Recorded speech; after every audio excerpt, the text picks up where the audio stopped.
உங்களுடைய தங்கம், வெள்ளி, வைர நகைகளை உடனே செல் பண்ணுமா?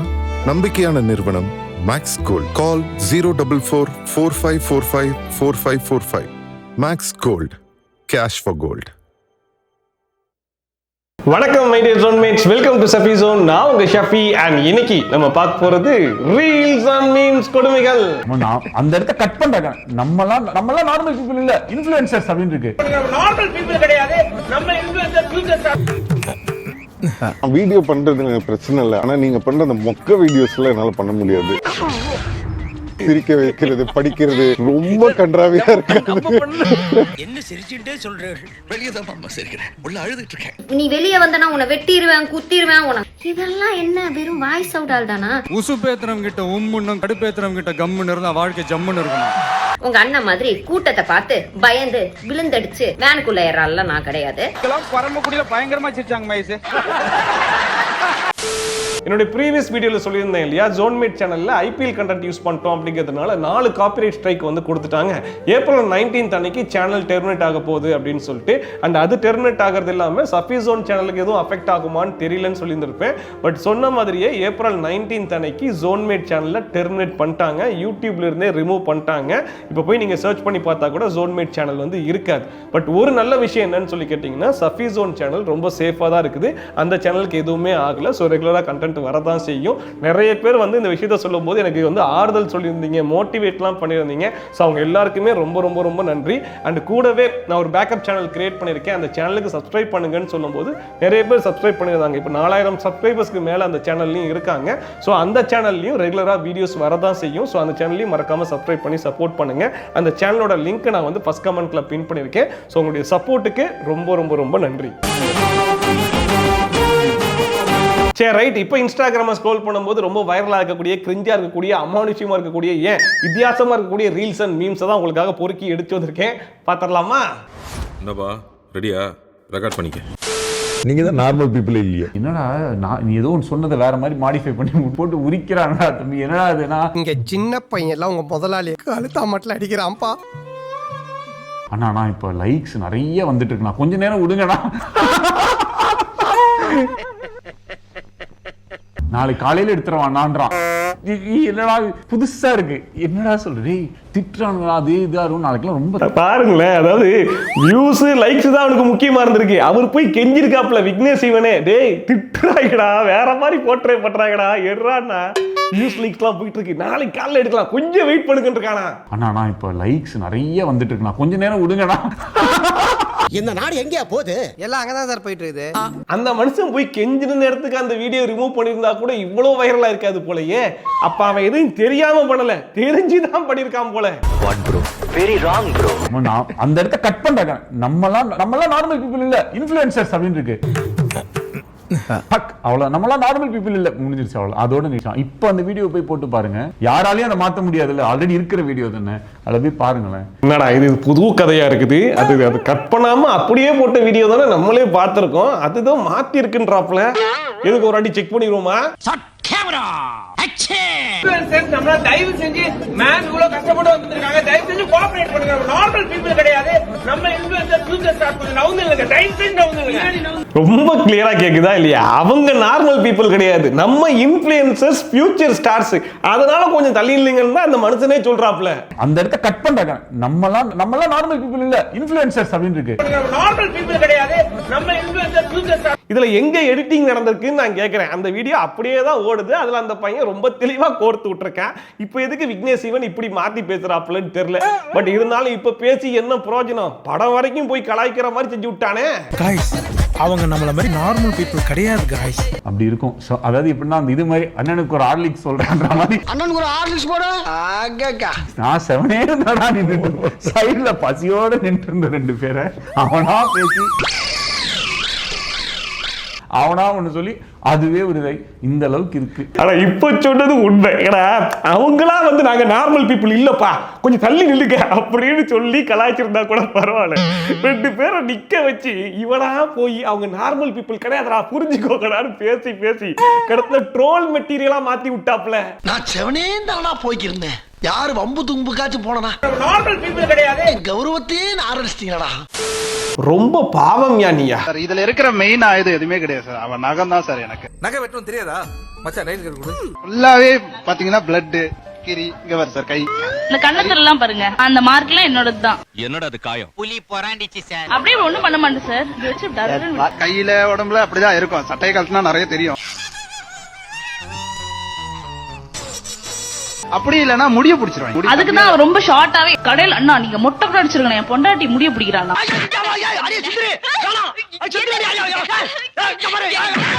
கல்யாணம் எத்தனை வருஷம் ஆச்சு? 1 இயர். 1 இயர்க்கே ஆபரேஷன் பண்ண மாதிரி இருக்கு மூஞ்சி. நிறைய வாட்டி ஹாஸ்பிட்டலும் போயிருக்கேன் சார் அவங்க அடிச்சு. என்னடா இது இது எப்படி ஃபன்னா எடுத்துக்கிறாங்கன்னு சத்தியமா புரியவே இல்லையே. அதுலயும் அந்த அம்மா பாருங்க, மூஞ்சில 2 கீரல் இருக்கு பாருங்க, அது நான் போட்டு விட்டது தான்ற மாதிரி பெருமையா பேசிட்டு இருக்கு.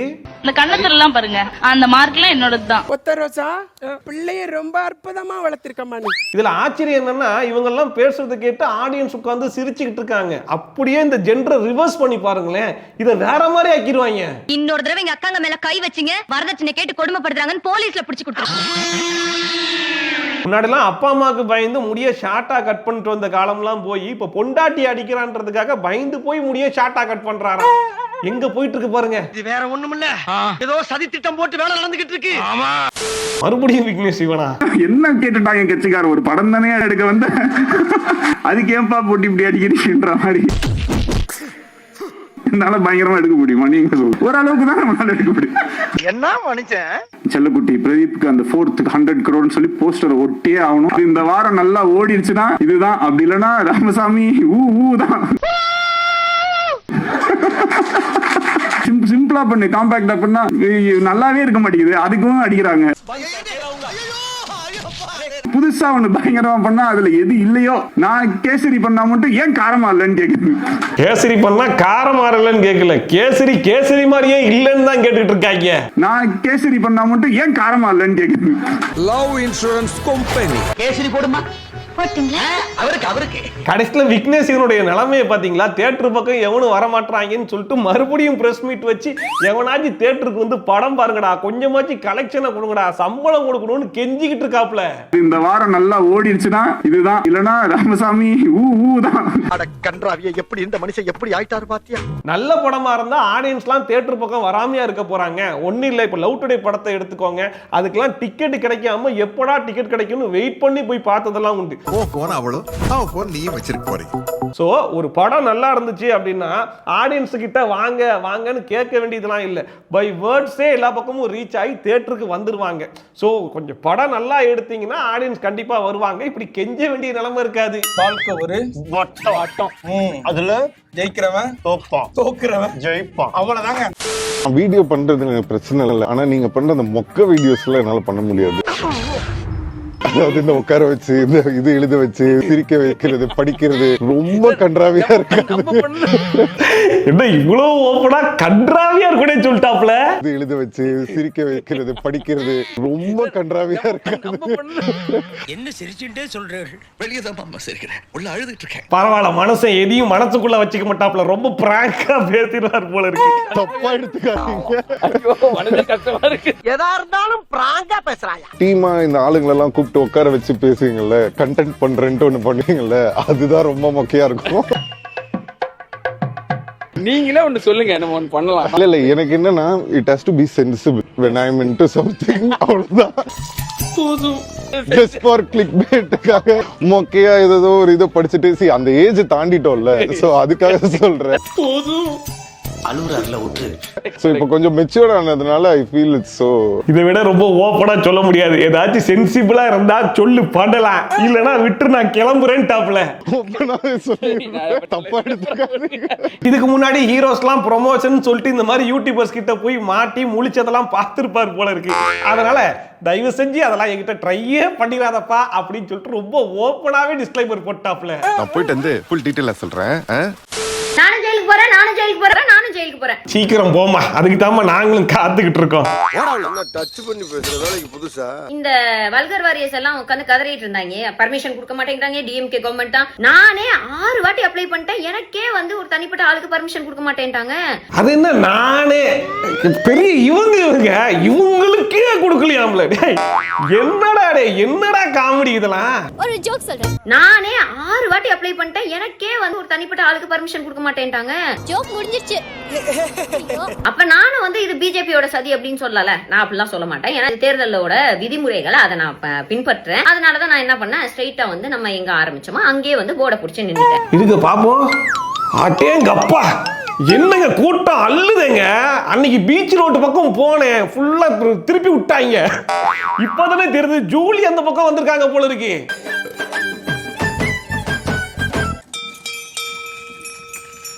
அட்டல் மாதிரி இருக்கிற இந்த கூட்டத்துல ஜூலி எங்க இருக்காங்க நம்மளால கண்டே பிடிக்க முடியலையேங்க.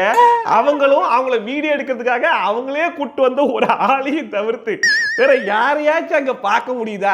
இதுல ஒரு போர்டு வேற, யாருமே இல்லாத கடையில யாருக்குடா தியேட்டர். நீ போய் தனியா இப்படி பீச்ல உட்கார்றதுக்கு எதுக்குமா போய் பெர்மிஷன் எல்லாம் கேட்ட? நாங்கெல்லாம் ஃபேமிலியா போய் பீச்ல உட்கார்றோமே, பெர்மிஷன் கேட்டா உட்கார்றோம். அதே மாதிரி நீ வெளியே வந்தனா உன்னை வெட்டிடுவேன், குத்திடுவேன், உன்னை கண்டம் துண்டமாக்கிடுவேன், சாவடிச்சிருவாங்க, உன்னை எப்படி பண்ணிடுவாங்க. இதெல்லாம் என்ன வெறும் வாய்ஸ் அவுட் ஆல் தானா? ஒண்ணும் கிடையாது. நம்ம தளபதி சொன்ன மாதிரிதான், உசுப்பேத்துறவன்ட்ட உம்முனும் கடுப்பேத்துறவன்ட்ட கம்முன்னு இருக்கணும்னு சொல்லுவாங்கல்ல, அந்த மாதிரி உசுப்பேத்தி பாக்குறாங்களாம். நான் வந்திருக்கேன், என்னடா எல்லாரும் எவனும் வரலையா, எதுவும் பண்ணலையா, அப்ப எவனாச்சும் ஏதாச்சும் ஒண்ணு பண்ணுவான், அதை வச்சு ஒரு கண்டென்ட் கிரியேட் பண்ணலான்னு தான் போயிருக்காங்க போல. கண்டம் துண்டமாக்கிடுவேன், சாவடிச்சிருவாங்க, உன்னை எப்படி பண்ணிடுவாங்க. இதெல்லாம் என்ன வெறும் வாய்ஸ் அவுட் ஆல் தானா? உசுப்பேத்திரம் கிட்ட உம்முன்னும் கடுப்பேத்திரம் கிட்ட கம்முன்னு இருந்தா வாழ்க்கை ஜம்முன்னு இருக்கணும்.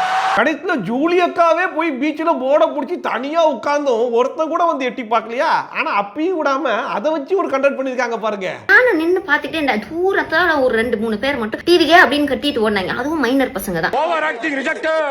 ஆக மொத்தம் உங்க அண்ணன் மாதிரி பெர்மிஷன் கிடைச்சும் வீட்டுல இல்லாம கிடைக்கலனாலுமே என்னால முடிஞ்சது என்னவோ அதை நான் ட்ரை பண்ணிருக்கேன். அது வந்து நான் சொல்லியிருக்கேன். அது ஒரு 10 பேருக்கு வந்து போனாலுமே எனக்கு வந்து அது சந்தோஷம் தான்.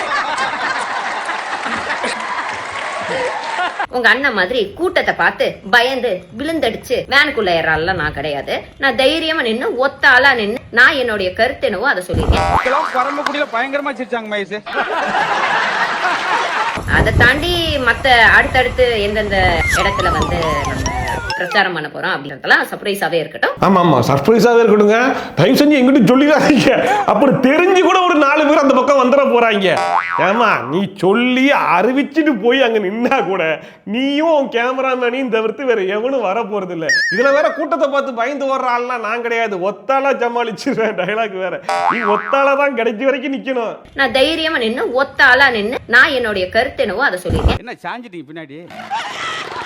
இதுல காமெடி என்னன்னா, ஒவ்வொரு வாட்டியுமே ஜூலி அவங்கள கொண்டு போய் தளபதியோட கம்பேர் பண்ணி பேசும்போதெல்லாம் என் மைண்டுக்குள்ள ஒரே ஒரு மீம் டெம்ப்ளேட் தான் ஞாபகத்துக்கு வரும். அது என்னங்கிறத முடிஞ்சா நீங்க கண்டுபிடிச்சு கமெண்ட்ல போட்டு விடுங்க. புரிஞ்சு போச்சு. 3 மாசம் கழிச்சு சொல்றாங்க உன்னை பழி வாங்க தான் நான் வந்து உன்னை லவ் பண்ணேன் அப்படின்னா. ஆக்சுவலா நான் அவரை லவ்வே பண்ணல சார். ஃப்ரெண்டு ரிலேஷன் யாருன்னு தெரியல. அந்த பொண்ணு வந்து ஏன் என் தம்பியை நீ லவ் பண்ற? நான் லவ்வே பண்ணல. ஏன் குருமா பண்ணாதவள அத்தனை பேர் முன்னாடி மாதிரி இன்சல்ட் பண்ற மாதிரி பேசிட்டா. சரி இவனை நான் லவ் பண்ணல, ஆனா பண்ணி உன் தம்பியை ஏமாத்திட்டு போறோம் பாக்குறியா அப்படின்ட்டு ரிவெஞ்ச் எடுத்து போனேன். நானே ரிவெஞ்ச் ஆகி 10 வருஷமா இங்கே 10 வருஷமா ஹஸ்பண்டா ஒர்க் பண்ணிட்டு இருக்கேன். இப்படிப்பட்ட ரிவெஞ்ச் எல்லாம் ஏன்டா எங்களுக்கு எடுக்க மாட்டீங்க?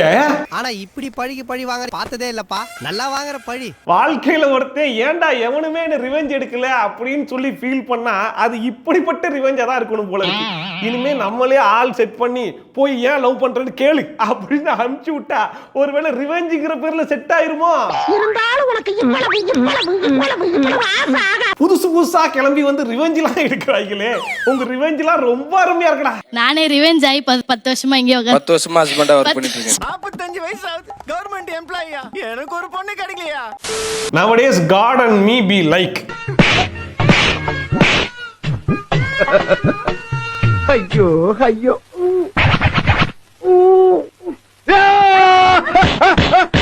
ஆமாங்க, நம்மளும் எவ்வளவு நேரம் தான் வலிக்காத மாதிரியே நடிச்சிட்டு இருக்குது. எல்லா பக்கமும் அடியா இருக்குது. ஒரு பக்கம் சேனல் எல்லாம் தூக்கி விட்டாங்க. பட் இருந்தாலும் பாருங்க, சிரிச்ச மாதிரியே உட்கார்ந்துருக்க பாத்தீங்களா? காடுக்கு அப்படி என் மேல என்ன கோவம்னு தான் தெரியல. இந்த கோவம் என் மேல மட்டும்தானா இல்ல எல்லார் மேலயுமான்னு தெரியலையே. நானும் பழிக்காத மாதிரியே எவ்வளவு நேரம் நான் நடிக்கிறது. When you enter the AC room after summer heat,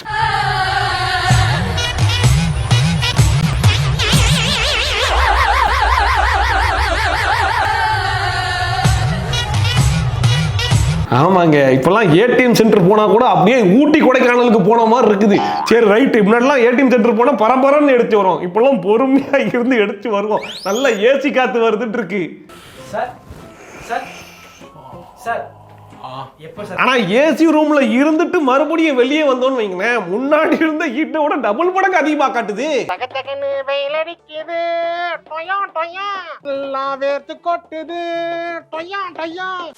செல்வ வளம் வேணுமா, கடன் தீரணுமா, பண பிரச்சனை தீரணுமா, உங்க மனசுக்கு சிக்கன் பிரியாணி பிடிக்குதா, வெள்ளிக்கிழமை நல்ல ஹோட்டல்ல தேடி போங்க, சிக்கன் பிரியாணி நல்லா சாப்பிடுங்க, வாரம் வாரம் சாப்பிடுங்க.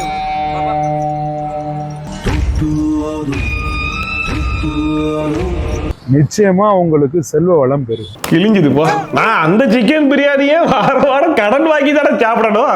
அப்புறம் எப்படி என் கடன் பிரச்சனை தீரும்? பரிகாரம் சொல்லுங்க, வேணான்னு சொல்ல. ஆனா கடனை பெருக்கி விடுற மாதிரி பரிகாரம் கொண்டு வராதீங்க. சிக்கன் பிரியாணியா சாப்பிட்டே ஒருத்தன் கடன் பிரச்சனை பண பிரச்சனை எல்லாம் சால்வ் பண்ணிட்டானா எங்க வீட்டுலாம் டெய்லி சிக்கன் பிரியாணி ஆக்கிடுவாங்களடா. ஒரு நிலம் வாங்குறது 17 லட்சம் ரூபாய் சொல்றாரு. இவரால 12 லட்சம் தான் தர முடியும். அந்த இடத்தின் மண்ணை கொண்டு வந்து பூஜையில் வைக்கணும். எத்தனை நாள்? ஒரு மாதம். ஏதோ ஒரு காரணத்தினால இவர் எந்த நிலத்தை ஆசைப்பட்டாரோ அந்த நிலத்தின் முதலாளியே வந்து அதே ரேட்டுக்கு 12 லட்சம் கொடுத்துட்டாரு. உங்க எண்ணம் போல ஓஹோடு வரணும். பூஜை எல்லாம் செய்ய வேண்டாம், வெறும் எடுத்துட்டு வந்து வச்சாலே போதும். ஐயோ சரி ரைட்டு, 17 லட்சம் 12 லட்சம் ஒரு 5 லட்சம் டிஃபரன்ஸ்ல இருக்கு. இப்போ 1 கோடி ரூபாய் சொல்றாப்புல. என்கிட்ட ஒரு 10 லட்சம் தான் இருக்கு. இருந்தாலும் எனக்கு அது மேல ஒரு ஆசை இருக்குன்றதுனால ஒரு புடி மண்ணை கொண்டு வந்து நான் பூஜை ரூம்ல வச்சுட்டேன்னா அவரே வந்து 1 கோடி ரூபாய் சொத்துப்பா, இருந்தாலும் பரவாயில்ல நீ ஆசைப்பட்டன்னு 10 லட்சத்துக்கு எடுத்துக்கொண்டு கொடுத்துருவாரா? நம்பிக்கை தான் வாழ்க்கை தான் நம்பிக்கை. இல்ல இதுல ஏதாச்சும் ஒரு லாஜிக் இருக்கா? ஒரு புடி மண்ணை கொண்டு வந்து வச்சா மட்டும் போதும், ஓனரே இறங்கி வந்து நான் தாரேன்னு அடம்புடி பாரா. என்னடா இது? முடியல ஒன்னும் இல்ல, சார் சொன்ன மாதிரி ஒரு புடி மண்ணை மட்டும் கொண்டு வந்து உங்க வீட்டுல வச்சு 1 மாசம் இல்ல 1 வருஷம் நீங்க வெயிட் பண்ணி மறுபடியும் போய் விசாரிச்சீங்கன்னா 17 லட்சம் இல்லப்பா, விலையேறி போச்சு 22 லட்சம் அப்படின்னு வேணா சொல்றதுக்கு வாய்ப்பு இருக்கு. போன்விட்டா கேன்சல், வெயில் ரொம்ப ஜாஸ்தியா இருக்கு. சாரோட அனுமதியோட தான் இது ரிலீஸ் பண்ணிருக்காங்கன்னு சொல்லுவாங்க. கண்டிப்பா நடந்துரும். ஏப்பா 2 நாள் ஆச்சு 3 நாள் ஆச்சு, இன்னும் விஜய் இதுக்கு ஊர்ல இருக்க அத்தனை பேரும் பகீர் நாயி கண்டனம் தெரிவிக்கிறாங்க. விஜய் தெரிவிச்சாரா? இவனுங்க எல்லாம் ஸ்லீப்பர் செல்ஸ் மாதிரி எங்க இருக்கானுங்கன்னே தெரிய மாட்டுது. உன்னதான் கேக்குறேன், விஜய் தெரிவிச்சாரா? இல்ல. சரி, இந்த மாதிரி ரிலீஸ் ஆயிடுச்சு யாரும் பகராதீங்கன்னு விஜய் சொன்னாரா? ஏன் சொல்ல? என்ன நடக்குது? எந்த ஊரியா நீங்களா? நான் சொல்றேன் என் வீடியோல, ரஜினி சார் சொல்றாரு, சூர்யா சார் சொல்றாரு, விஷால் சார் சொல்றாரு, சொன்னாலும் தப்பு சொல்லட்டாலும் தப்பு. இவங்க எல்லாரும் சொல்றாங்க ப்ளீஸ் இது திரைப்படத்துக்கே ரொம்ப துரோகமா இருக்கு, யாரும் பகராதீங்க அப்படின்னு எல்லாம் பதறாங்க.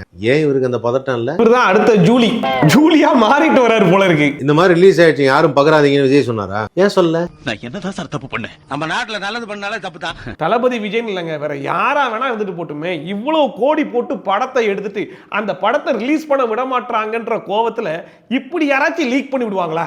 சாரோட அனுமதியோட தான் இது ரிலீஸ் பண்ணிருக்காங்கன்னு சொல்லுவாங்க. கண்டிப்பா நடந்துரும். ஏதாவது இஷ்டத்துக்கு பேசுறது. இந்த வருஷம் ஆதித்யால நல்ல காமெடி எல்லாம் பண்ணிருந்தாப்ல, இப்ப அங்க விட்டுட்டு இங்க வந்து உட்கார்ந்து இந்த மாதிரி நிறைய நல்ல காமெடிகள் எல்லாம் பண்ண ஆரம்பிச்சிட்டாப்ல. வந்து படம் பட்ஜெட்ல எடுத்திருக்காங்க, கேவிஎன் ப்ரொடக்ஷன். இப்படி செய்யக்கூடிய ஒரு நபர் நீங்க சொல்ல வரீங்களா விஜய் சார் அப்படின்னு நான் கேக்குறேன். அரசியல் வந்துட்டு ஆதாயத்துக்காக என்ன வேணாலும் செய்வாங்கன்னு சொல்லுவாங்கல்ல. அரசியல் ஒரு தீட்டு, அது உன்னை சும்மா விடாது. இவங்க அந்த மத்த அரசியல்வாதிகள்லாம் குறை சொல்லிட்டு நாங்கெல்லாம் யார் தெரியுமா தூய்மையானவங்க சொல்லி தானே வந்தாங்க. இவங்க செஞ்சது இன்னும் கேவலமா இருக்கு. சாரே சொல்லிட்டாருல, கரெக்டா தான் இருக்கும். அதாவது இந்த படம் யார் ஓன் பண்றா? ப்ரொடியூசர் தானே ஓன் பண்ணுவாங்க. அவங்களுடைய அனுமதி இல்லையாமா, அவங்களெல்லாம் விட்டுட்டாங்க. இவருடைய அனுமதி கேட்டு இந்த படத்தை லீக் பண்ணி விட்டாங்களா? இது திரைப்படத்துக்கே ரொம்ப துரோகமா இருக்கு, யாரும் பகராதீங்க அப்படின்னு எல்லாம் பதறாங்க. ஏன் இவருக்கு அந்த பதட்டம் இல்ல? இப்ப அதுக்கு என்ன பண்ணலான்ற? அதுவும் எதுக்காகனா அரசியல் ஆதாயத்துக்காகவா? எலெக்ஷன் வருது இல்லையா, அதனால எதையாச்சும் பேசணுன்றதுக்காக தலைவர் உட்கார்ந்து பேசிட்டு இருக்காரு போல. அரசியல் வந்துட்டா ஆதாயத்துக்காக என்ன வேணாலும் செய்வாங்கன்னு சொல்லுவாங்கல்ல. Me to keypad auto correct option. வரைக்கும் நான் ஒரு விஷயம் சொல்ல வந்தேன், நீ காதுல வாங்கினதே இல்லல்ல. நீயா ஒண்ணு புரிஞ்சுக்கிட்டு நீயா ஒண்ணு செய்வ. ஆமாங்க, இப்பெல்லாம் அந்த ஆட்டோ கரெக்ட் என்னென்னமோ பண்ணி விடுது. நான் பாட்டு தமிழ்ல டைப் பண்ணிட்டு இருப்பேன், அதை குதர்க்கமா டைப் பண்ணி விட்டுருது. அதுக்கப்புறமா பார்த்து ஐயா இது நம்ம அனுப்பவே இல்லையேன்னு சொல்லிட்டு ஒவ்வொரு வாட்டியும் அதை எடிட் பண்ண வேண்டியதா இருக்கு. கலவி ஆயிடுச்சு. இந்த ஆட்டோ கரெக்ட் ஆப்ஷன் கொண்டு வந்ததுக்கு ரீசனே நம்ம ஏதாச்சும் தப்பா டைப் பண்ணா சரி பண்றதுக்கு தான். ஆனா நம்மளே சரியா டைப் பண்ணா கூட அது தப்பு பண்ணிட்டு இருக்கு. கற்பழிக்கப்பட்டிருக்கிறார்கள். My followers graph be like. வாங்கம்மா, வீட்டுல சௌக்கியமா? போயிட்டு வாங்க. வணக்கம் வணக்கம் ஐயா. வாங்கம்மா, நல்லா இருக்கீங்களா? சொன்ன மாதிரி ஒருத்தர் ஃபாலோ பண்ணா 4 பேர் அன்ஃபாலோ பண்ணிக்கிட்டு இருக்கானுங்க. அதனால தயவு செஞ்சு யாரெல்லாம் வீடியோ பார்த்துட்டு இருக்கீங்களோ மறக்காம கொஞ்சம் சப்ஸ்கிரைப் பண்ணி சப்போர்ட் பண்ணீங்கன்னா நம்ம சேனலும் கூடிய சீக்கிரத்துல இந்த 2 மில்லியன் சப்ஸ்கிரைபர்ஸ்லாம் இருக்கு பாத்தீங்களா, அதெல்லாம் பாத்திரலாம். உங்க பிள்ளைக்கு, உங்க மகனுக்கு, உங்க அண்ணனுக்கு, உங்க தம்பிக்கு. அன்னைக்கு வீடியோ, இன்னைக்கு இந்த வீடியோ பார்த்து கொஞ்சம் என்ஜாய் பண்ணிருப்பீங்க நம்புறேன். ஒருவேளை என்ஜாய் பண்ணிங்கன்னா அதை மறக்காம கமெண்ட் செக்ஷன்ல சொல்லுங்க. அண்ட் இதே மாதிரி ட்ரோல்ஸ் அண்ட் ரிவ்யூஸ்லாம் கண்ட்ரிஸா பார்க்கணும்னு நினைச்சீங்கன்னா மறக்காம சப்ஸ்கிரைப் பண்ணிட்டு பக்கத்துல கூடிய பெல் ஐகான் டான் தட்டி விட்டீங்கன்னா நான் போடுற வீடியோ நோட்டிஃபிகேஷன்லாம் டான் டைம் வந்து சேர்ந்துரும். ஸோ மீட் இது மாதிரி சூப்பரான வீடியோட, சூப்பரான ரிவ்யூட, சூப்பரான ட்ரோலோட சந்திக்கலாம். Then bye from Shafi. Tata, bye bye and take care.